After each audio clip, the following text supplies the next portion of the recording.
At my husband's funeral, my son Daniel stood at the podium with a trembling voice and thanked another woman.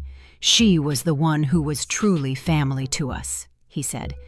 At that moment, all eyes in the room turned to the woman in the front row, the one in the fitted dress and perfect makeup, with delicate tears resting in her eyes. And me, the real wife, the mother. I sat off to the side, unnoticed, invisible. When the lawyer later informed me that my husband had left everything to her, not a single dime for me, Linda McAllister embraced my son and smiled a triumphant smile, as if she had already won. But then I pulled out the second will, and just like that, there was no one in the room smiling anymore. I never imagined my life would begin anew at a funeral. Robert died in a sudden car accident. He was driving downtown that morning in a heavy rain. They said the brakes failed on a curve and the car crashed into a supermarket. He was gone quick. The doctor said he didn't suffer, but I wasn't sure he deserved such a clean departure. We had been married for 40 years. I used to think our marriage, while not romantic, was at least solid. Like one of those old houses weathered by storms, worn on the outside, but still standing. I gave up my career to tend to every corner of our home. He always said, "I can take care of you. You don't need to work." And I believed him. I naively thought it was some kind of love. At the memorial, I wore his favorite charcoal gray wool coat and stood by the chapel entrance greeting guests. The wind whipped, my fingers were numb. Still, I smiled, doing my best to make sure his farewell was dignified and orderly. Robert cared so much about appearances, about what other people thought of him. Even in his death, I found myself maintaining that neat facade for him. Daniel was at the podium. He's our only child.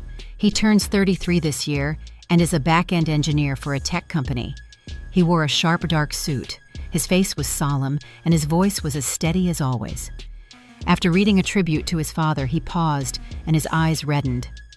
"There's someone I want to give a special thank you to," Daniel said, his voice a little shaky. The room fell silent. I clutched my handbag in my lap, my knuckles turning white. I thought he was about to say, "My mother." In that moment, I could almost hear it forming in his throat, that long-awaited acknowledgement. 40 years of companionship, dedication to the home, nights spent at the hospital, all the quiet sacrifices. I truly believed he had finally seen me. But what came next sliced through me like a dull blade, stripping that hope away, inch by inch. Someone who supported my father through the toughest time of his life, Ms. Linda McAllister. A soft murmur went down the aisle.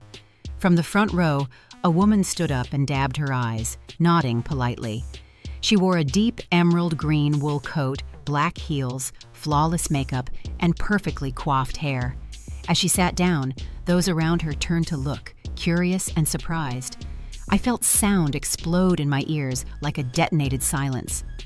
Linda McAllister. I knew the name. She was Robert's administrative assistant at the firm. He later promoted her to a consulting partner, even briefly including her on the board. When I'd ask about her, he'd always downplay it. "She's competent. Don't be paranoid." I remembered that year's company party. She brought me wine, smiling sweetly, moving with the ease of a woman who fit in.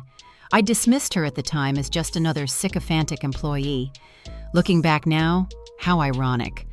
From across the room, someone whispered, "She's sitting so close, like she's family." And my son had just thanked that woman at his father's funeral. I felt like the chair had dropped from under me. My ears were ringing, and the world vibrated faintly. People came up to shake my hand, murmuring the usual. "He was a good man. We'll miss him." I nodded automatically, like a machine repeating pre-programmed responses. I had planned to hold on until the end, to maintain appearances. But then I heard Daniel whisper to Linda, "You're the one who's truly family." I nearly dropped the teacup in my hand. In that moment, I realized this funeral wasn't for Robert. It was for a hidden world I didn't know existed. And I was just a stranger, a discarded observer.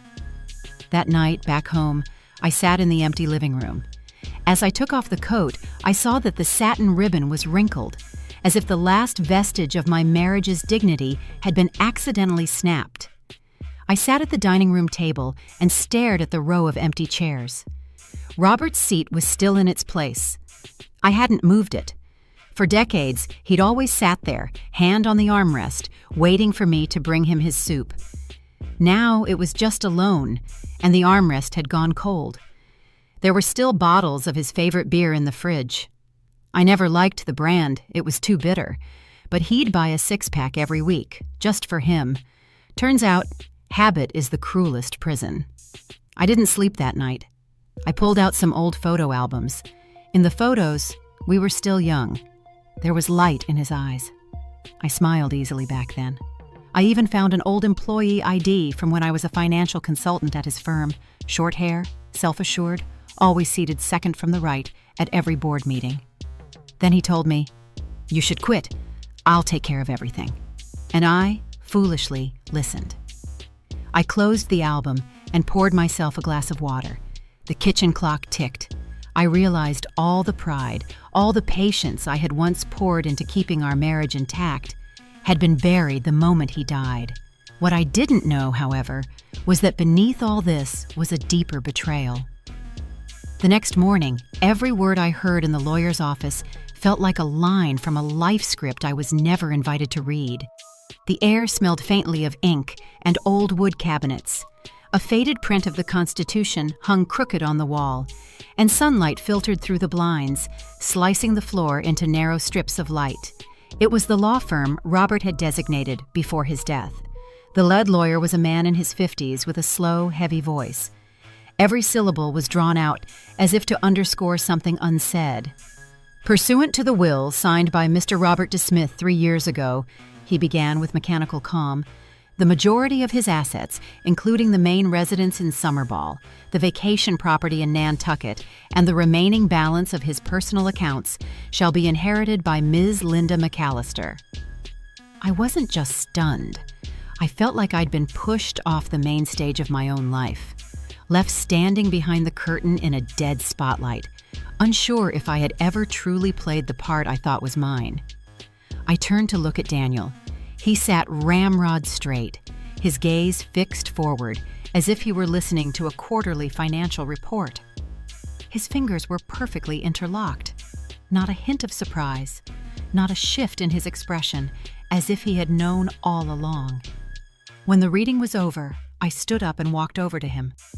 "You knew," I said in a low, trembling voice. "Didn't you?" He looked at me with a strangely serene tone. "Dad had his reasons." "His reasons," I whispered, the words choked in my throat. What did 40 years of marriage mean to him? Daniel was silent for a moment, then said, "He worked hard his whole life. Linda was there for him. She understood him." He lowered his voice almost apologetically. "You didn't." In that moment, I saw it clearly. Not only had I lost my husband, I was losing my son.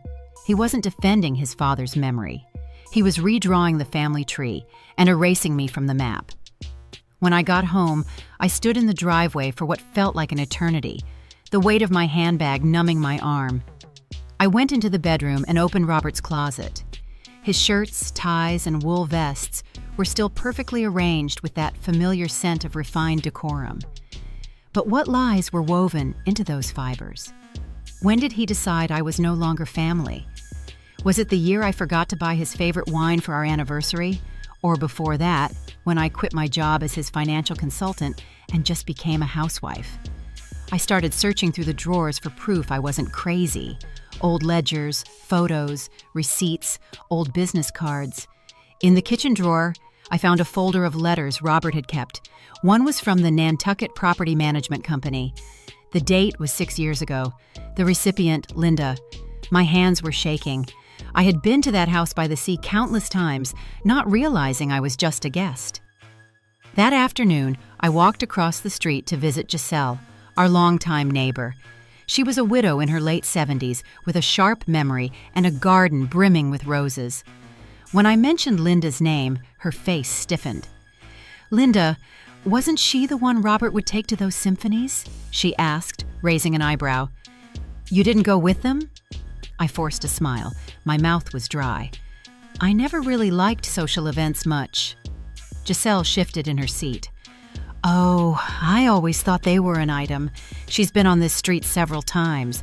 One year she helped Robert put up the Christmas lights. I froze. That Christmas, I was stuck upstairs with a swollen knee. Robert had told me a neighborhood boy had helped him. Do you remember when they started getting close? I asked.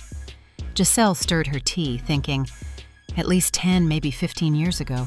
I remember seeing her around here when you were away taking care of your sister. I thought she was some cousin or something. 15 years. I sat in Giselle's sunroom feeling like a stranger who had walked into the wrong house. All these years, I had managed our retirement budget down to the last penny. I had chosen his bathrobes, scheduled his physicals, and even dipped into my parents' last savings to rescue his company during a cash crisis. And he had been building golden bricks for another woman's future out of my sight, out of my reach. Returning home, I finally found an old cardboard box in the basement filled with photos. There was Robert standing next to Linda at a company event. His hand rested gently on her arm, smiling a radiant smile like never before. He looked relaxed, younger, happier than he ever looked beside me. And in one photo, there was Daniel, barely 18 or 19, standing with them. His smile was nervous but not reluctant. One corner of the photo was marked out. I rubbed it gently with an eraser and uncovered a line written in pen. Our little family will be official one day. I could almost hear something break in my chest. It wasn't a heart, it wasn't glass, it was something deeper, something called trust, and it would never be whole again. That night, I lit a single candle in the kitchen, and for the first time in this house without Robert, I put on music, a slow, soft, unhurried jazz record. I started to wonder. Maybe I'd lived my whole life to his rhythm and never danced to my own. But not anymore. From now on, the music, the beat, the dance steps, it's all mine to choose. I thought the worst was over. The will, the truth about the properties. Linda, taking her place at the center of it all, brazenly labeled as family. That was enough humiliation for a lifetime. But I hadn't realized that what would truly break my heart was Daniel. He is my only child.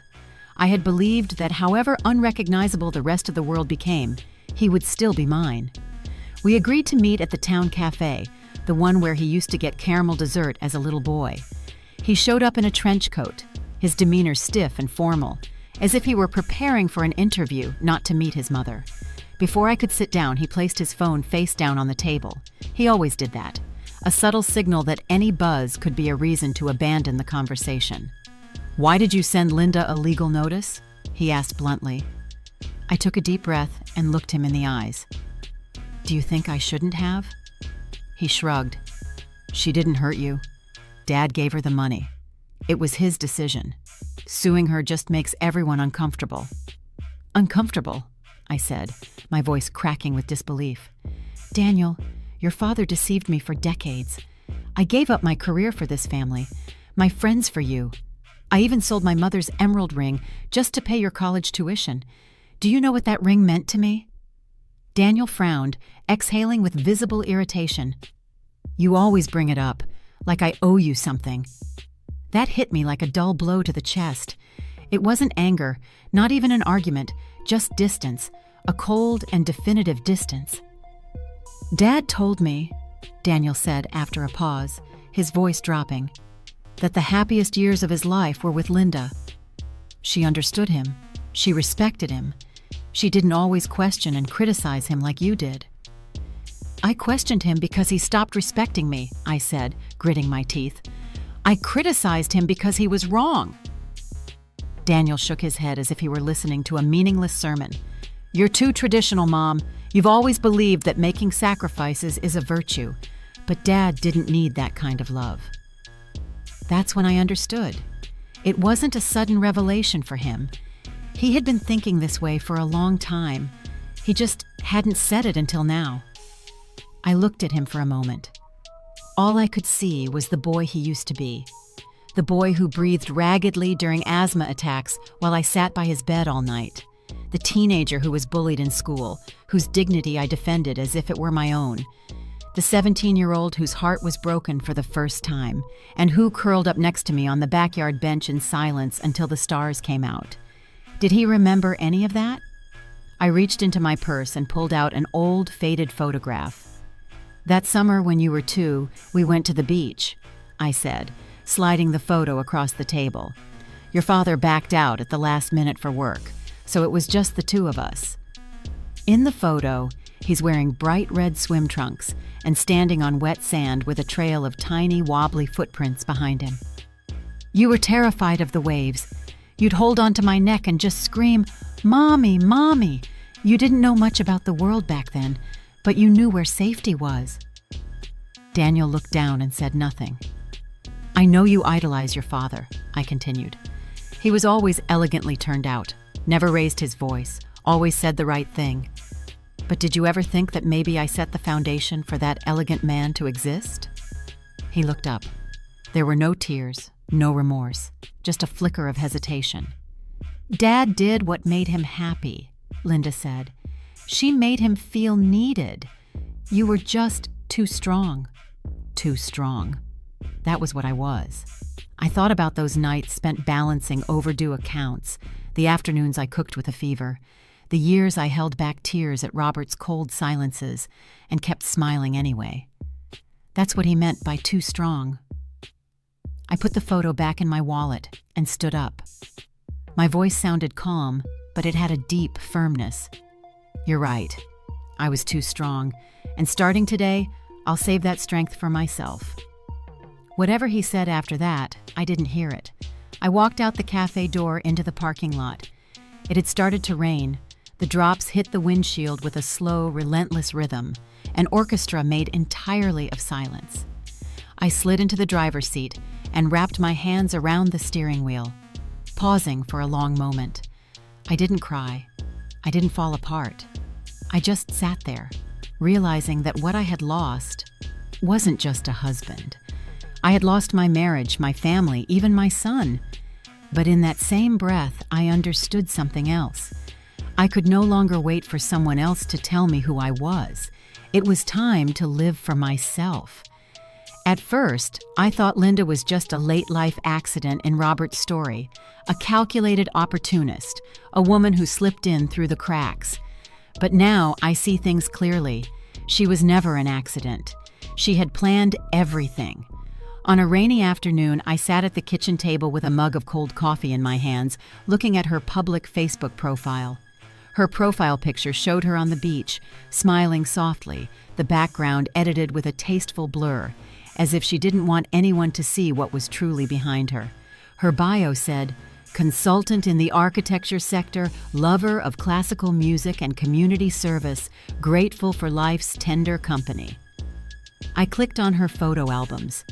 The first image, Robert was seated in a wicker chair holding a slice of lemon pie she had apparently made for him.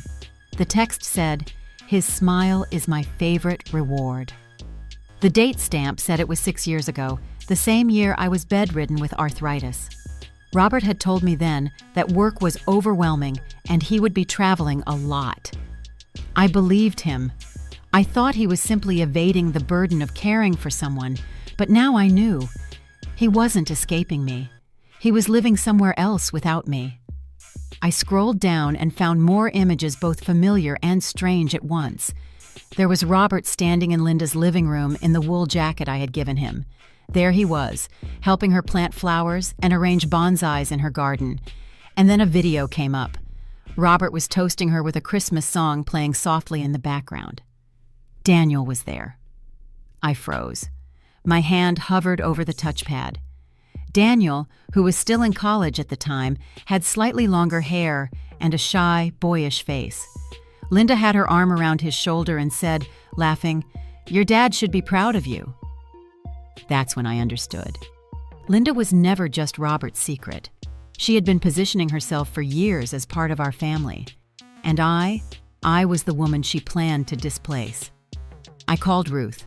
Ruth Lanier had been a close colleague during my years at Robert's firm. one of the few women I had kept in touch with after I left the job. She was semi-retired now, helping her daughter raise a grandchild, and taking on the occasional freelance financial case. She answered on the second ring with the same energy she always had. "Maggie, my goodness, I heard about Robert. I've been meaning to call you." "Thank you," I said. I didn't stall. "Ruth, I need you to help me find something." She didn't hesitate. "Tell me what you suspect." I paused.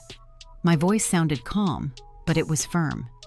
"I believe Robert used company funds, for at least the last decade, to buy properties for Linda, and there might be other unaccounted-for transfers." Ruth went quiet. "You're not just fixing a marriage, Maggie. You're looking to expose fraud." "I want the truth," I said. "I've spent too long in the dark." We agreed to meet at her house in 2 days.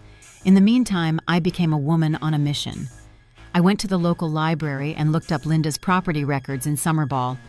One house, a single-family villa under her name. Purchase date, 5 years ago. Right at the tail end of the company's employee housing benefits project, the same one Robert was overseeing. I had visited there during that project. I remember joking at the time, "On the next trip you take me too." He dodged the suggestion. "You wouldn't like it there." Now I knew. The room was not reserved for clients. It was for her. 2 days later, I drove to Ruth's house. Her home was in a quiet suburb, a pale gray bungalow with a row of withering chrysanthemums out front. She greeted me with a glass of lemon tea and opened her laptop. "I checked some archived payment records," she said, scrolling through 3 entries labeled "Outside Consulting Support." "But the beneficiary company is a shell. No physical office is listed." She zoomed in on one line. $50,000 paid the same month you were home recovering from surgery. My stomach twisted. Ruth looked at me with concern from behind her glasses. "Are you sure you want to go through with this? Most people would just prefer to let it go." I didn't answer. I just saved a screenshot of the file to my flash drive. On the drive home, I went slow. The sun hit the windshield hard, and the air smelled of early autumn. The radio played an old 60s ballad. The chorus repeated softly, "You only find the truth when you stop pretending." Yes, only when you stop pretending do you begin to see clearly. Back at home, I sat in front of the computer and saved Linda's Facebook photos to a new folder. I named it Evidence. I was no longer the woman who buried her emotions behind a stove. I was Maggie Smith, the legal wife of Robert, the mother of Daniel, the one who had been edited out of her own life story, and the woman who was about to rewrite the ending. The second batch of documents from Ruth arrived just as I was wiping down the kitchen sink. Sunlight filtered through the blinds, casting clean stripes across the countertop. I paused for a second, with a rag in my hand, and thought that was how my marriage had been maintained. Tidy, silent, until the kitchen no longer felt like mine. The email subject was simple. 3 suspicious transactions. Key, preliminary legal feasibility assessment. I opened it. A few familiar PDF statements filled the screen. Ruth had annotated them. The company name, Quinte Consulting LLC. The account tied to Linda. The transfers, 3 payments totaling over $350,000, carefully staggered over 5 years. Each one timed just outside the company's official audit cycles. She added a note. This sum lacks sufficient justification. Unless invoices for services of equivalent value can be produced, this is potentially a fraudulent gift. There it was. The proof. I felt a knot of resolve form in my chest. I knew what to do. That afternoon, I called a lawyer who specialized in fraud and corporate law. "I have a whole host of questions," I said, my voice steady and clear. "I believe my late husband systematically plundered his company to aid his longtime mistress." The lawyer was a woman named Michelle Robinson. She was in her mid-50s, and her voice on the phone was warm and no nonsense. She listened calmly as I talked. "You need to send me everything you have," she said. "Every document, every email, every photo." I hung up and started copying the files. When I was finished, I had over 50 documents. I printed everything out, arranged it neatly in a folder, and took it to her downtown law office. Her firm was in a glass skyscraper, and I took in the view of the Chicago skyline as I waited. When she walked in, she had a kind, professional smile. She had a sharp haircut that framed her chin and wore a perfectly fitted suit. She took the folder, flipped through it, and nodded. "We will go through this," she said. "I'll be in touch." "Thank you," I said, looking at her. She betrayed me, and my son helped her. I want her to pay back every last cent. Michelle pushed her glasses higher on her nose. "We will do our best." The next few months were a whirlwind of appointments, emails, and legal proceedings. We filed a lawsuit against Linda McAllister, and the case made waves. Robert's former firm, his lawyer, and even his estate became entangled in the case. Then there was Daniel. He took Linda's side. He was outraged. "You're destroying his memory," he said to me on the phone. "Daniel, your memory of your father is a fairy tale," I said. "He was a con man who used money to betray me, his wife, and his son's mother. That's the truth." He hung up. I waited for him to call back, but he didn't. It hurt, but I did it anyway. I had to. The case went to court. Linda and her lawyer tried to paint it as a misunderstanding. They claimed the funds were legitimate payments for consulting services. They produced fake invoices that Robert had given her. But we had Ruth's evidence, and we had Robert's Facebook photos. I took the stand and told what happened. I talked about the 40 years of our marriage, about the sacrifices I made for him and Daniel, and about the pain I felt when I learned the truth. The judge, a black woman in her mid-60s, looked at me with understanding. I think she understood what goes on in the hearts of women like me. In the end, the judge ruled in our favor. She ordered Linda to pay back everything Robert had given her, including interest. The total sum was over $1 million. Linda had to sell the properties she had bought with the stolen money. She was broke. She lost her job and her reputation. I never saw her again. As for Daniel, he didn't speak to me for years. Then, when my father died, he called me. We met at the funeral and embraced. We began seeing each other again. I told him the whole story, and he started to understand. It took years, but we mended our relationship. He apologized to me. He said he was only defending an illusion the whole time. I hugged him and told him that I had believed in him the whole time. And in that moment, there were tears in many eyes. Daniel walked over and hugged me softly. "Mom," he said, smiling, "when did you get so good at giving speeches?" I smiled back. "I always was. You just weren't listening." We both laughed. Everyone laughed. Before the party was over, I took a short walk in the garden. I stopped in front of the crabapple tree I had planted 20 years ago. "Last year this thing almost died," I said. "I almost cut it down, but this spring it bloomed earlier than ever and it's still blooming." The women chuckled. I added, "Even she knew what is still alive should not be given up on." That night, when everyone had left, I folded up the chairs and put them away in the shed. The porch wind chime tinkled softly in the breeze. I turned to watch the sunset. It rested above the old maple tree at the end of the street, as if to say, "Who are you, really?" I took off my heels, walked barefoot into the house, hung up the dress, and went to bed. I knew who I was. I was a survivor, a fighter, and the truth had set me free.